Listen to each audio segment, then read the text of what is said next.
بسم اللہ الرحمن الرحیم۔ سوال کیا گیا ہے کہ جمعے کی جو دوسری اذان ہے اس کا جواب دینا کیسے ہے۔ جمعے کی جو دوسری اذان دی جاتی ہے وہ خطیب منبر پر بیٹھتا ہے خطبے کے لیے،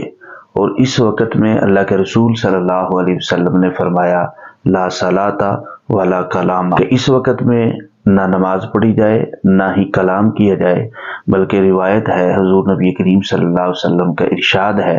کہ اگر کوئی آدمی بول رہا اور آپ اس کو خاموش بھی نہیں کروا سکتے، آپ اس کو یہ بھی نہیں کہہ سکتے کہ چپ رہیے،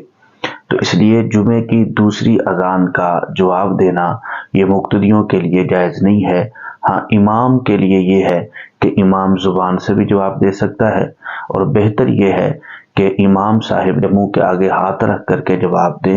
تاکہ جن مقتدیوں کو اس مسئلے کا پتہ نہیں ہے تو وہ مقتدی کہیں امام کے اوپر بدگمان نہ ہو کہ امام صاحب کو تو پتہ ہی نہیں ہے کہ جمعے کی دوسری اذان کا جواب دینا مکروہ ہے، حرام ہے، تو امام صاحب تو اس کا جواب دے رہے ہیں۔ واللہ اعلم بالصواب۔